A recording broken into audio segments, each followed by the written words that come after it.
are doctors and lawyers or, those guys, they're getting creamed and they don't know why. Doctors are getting creamed. Oh yeah, they make more money, but the take home is less. Sure. My doctor just yelled at me. He was happy. He says, "Oh, guess what? I finally made $1 million." And I said, "Yeah, this was just 3 weeks ago." And so I said, "Yeah, well, how much you pay in tax?" He says, $750,000 in taxes. So his net was about $400,000. That's not bad. But when I make $1 million, I keep $1 million. And the reason is because I don't make it by working for money. See, if you work for money, you're taxed. So that's why lesson number 1 in Rich Dad, Poor Dad is the rich don't work for money. What we do instead is we create businesses as entrepreneurs. We acquire real estate. I don't invest in the stock market. Okay? So the reason is because as entrepreneurs, I have more control over my income, how much I make, and how much I pay in taxes. And because I'm an entrepreneur as well as an investor in real estate, I pay 0 tax. So every time I make, let's say, $1 million as an entrepreneur, I immediately invest it in real estate. I have a 4-to-1 step up. So I put $1 million in real estate, I get $4 million from the bank. That's why I love banks. But the banks are screwing everybody else, terrible, but it's good for me.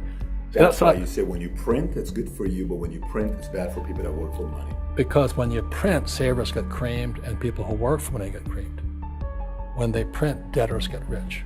You see, debt and taxes make the rich richer, and debt and taxes make the poor middle class poorer. When we have obsolete ideas, we get obsolete results.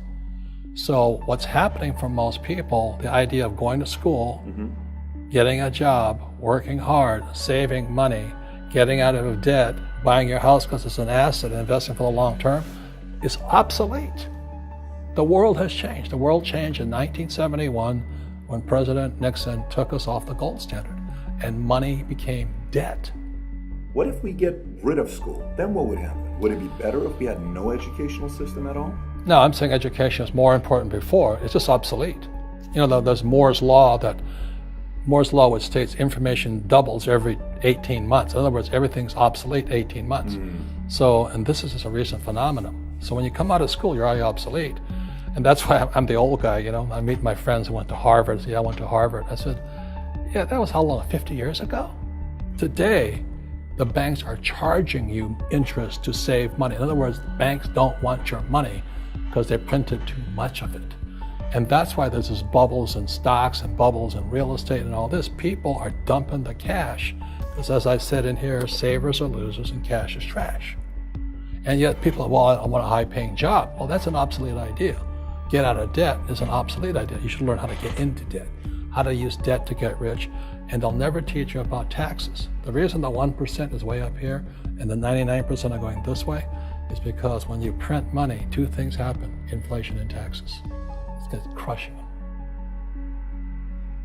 And any entrepreneur thinks, I'm just going to make money, I'm going to start a business and make a lot of money because of what we talk about. They really have got to smell the roses, man.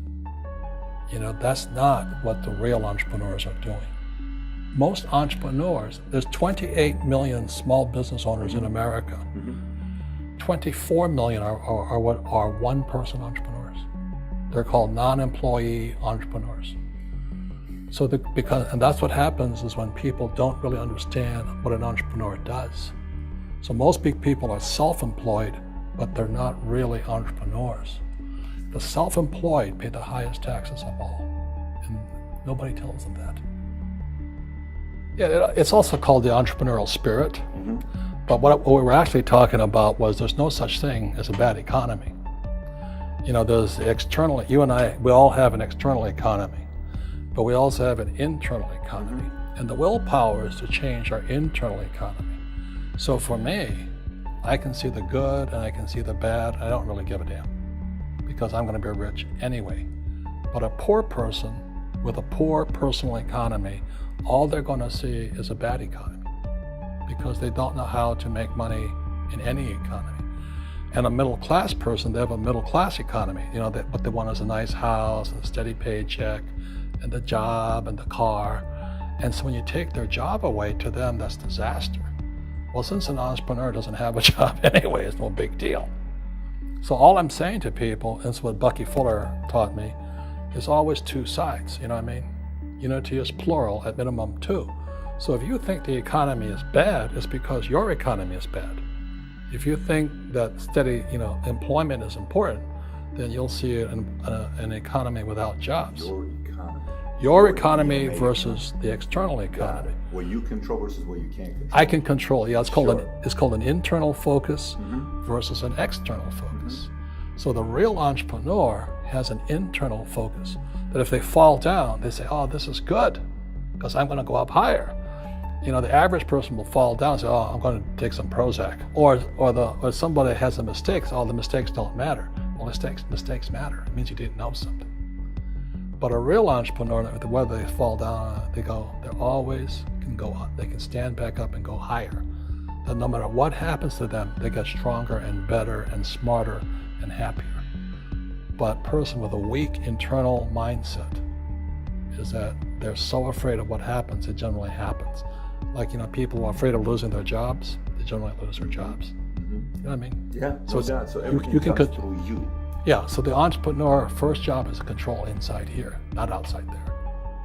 The moment you take that paycheck, you're an employee. You've got to be stronger than that. It's about inside control.